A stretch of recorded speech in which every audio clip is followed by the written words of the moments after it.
The Golden State Warriors just lost in 6 to the Los Angeles Lakers. And while I am very disappointed and I'm not happy right now, if you could tell by the sound of my voice, I gotta give credit where credit is due. Props to LeBron James and Anthony Davis and to the rest of the cast on the Los Angeles Lakers. They played a hell of a series.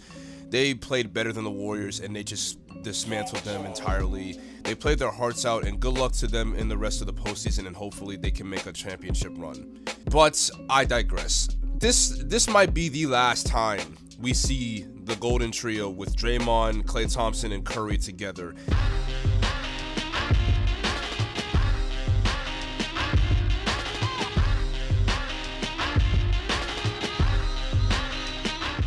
Since the offseason, the Warriors have been in a very weird place, and it definitely started with that punch from Draymond Green. It sent this team in a weird place that they could not come out of at all throughout this entire season. Now, yes, the Warriors definitely had a lot of downs this year. I can't be a loyal fan and not talk about the positives, because that's just not right. Let's talk about the positives at least. During the regular season, once again, Stephen Curry, while healthy, had an amazing year and arguably the best offensive year since his 2016 MVP campaign. He was very efficient and almost had a 50-40-90 season again. Curry was sensational, and even in the playoffs as well, he played his heart out. I can't deny, though, Curry, especially in Game 6, definitely did not have the best game. He could not buy a bucket. It seemed like after Game 2 or 3, he just could not hit a single three-pointer. Even though Stephen Curry is my favorite player, that does not mean he is exempt from any blame. He definitely had his part to play as to why the Warriors lost. But at the same time, he did everything he could and he tried his best, and that's all I could say for him. I mean, hey, there's really nothing else for me to say. But it's sad. It really is sad. And of course, the media is going to make it so that Curry is not this and Curry is not clutch and he was always this non-clutch player in the playoffs. No, we're not doing this, because like I said in my last video about Stephen Curry, Curry has shown time and time again that he is clutch in the playoffs, and I am not going to let the media run this narrative, and I'm sick of it. We can't just forget everything that happened last year, especially in the finals, just because of this series. It's just not fair to Stephen Curry, and it's not fair to his greatness.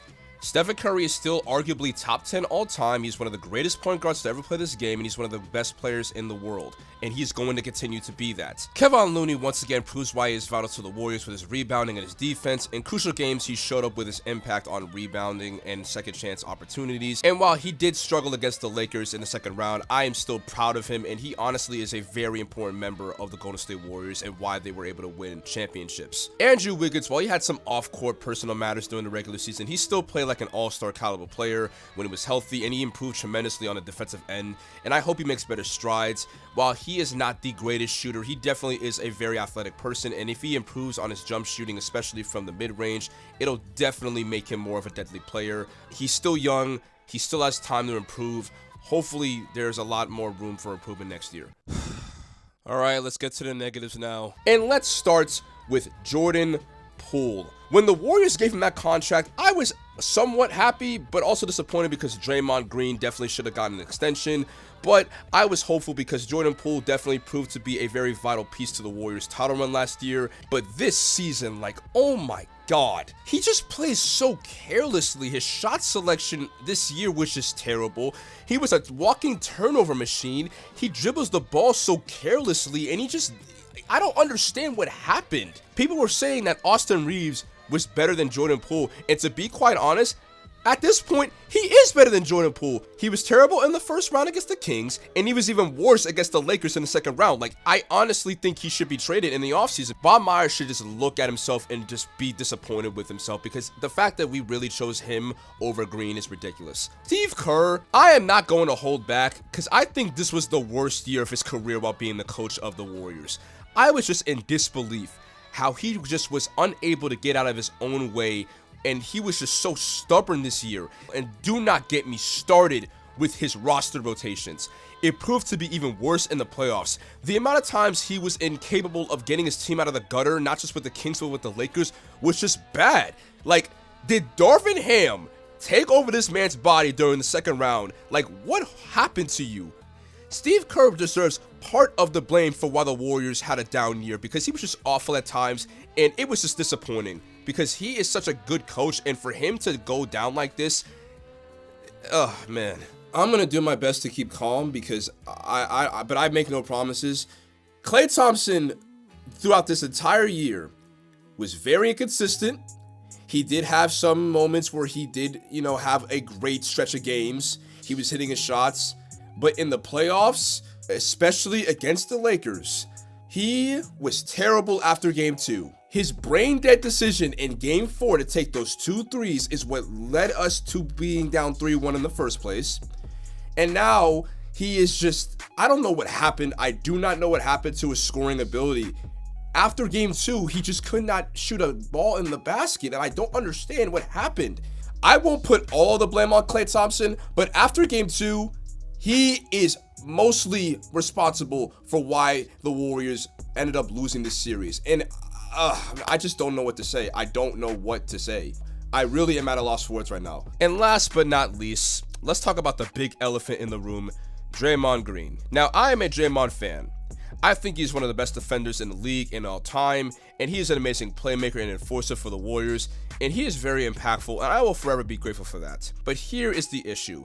Draymond Green's antics that happened in the offseason, and not just that, but over the course of his career with the Warriors, you can see that the management was just really done with Draymond after that. I mean, especially with that punch against Jordan Poole. I feel like that was just a straw that broke the camel's back. And this is not the first time this has happened, and to be quite honest, it is sad, but I have to think that the front office may not want Draymond back.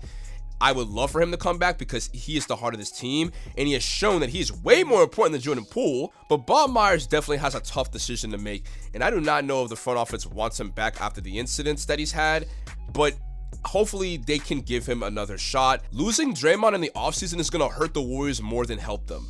If this is the last time we see Draymond Green in a Golden State Warriors uniform, then I have nothing but love and respect for what he's done for the franchise, and we would not have had any success, or we wouldn't even have any championships without Draymond Green being a focal point for the Warriors. So with that, I say thank you, Draymond, for what you've done for this franchise. Now, with the Lakers beating the Warriors, do I think the Warriors are done for good? No, there's still gas left in the tank. Just because they had a down year doesn't mean that they're out for good. I mean, people said that they were done and they won a championship last year. So there definitely is hope. But if Draymond does leave, then the Warriors definitely are in for trouble. I think the Warriors should add a lot of defensive talents. They need a real center this time, because I think trading Wiseman was a mistake, and they definitely need to get a big man who can defend larger players like Anthony Davis or Jokic or other players that are dominant in the paint. But only time will tell if they can bounce back. But at this rate, who knows? Hope you guys enjoyed the video. I definitely did not enjoy making this one. I will see you guys on the next one, and until next time, NBA Nerd out.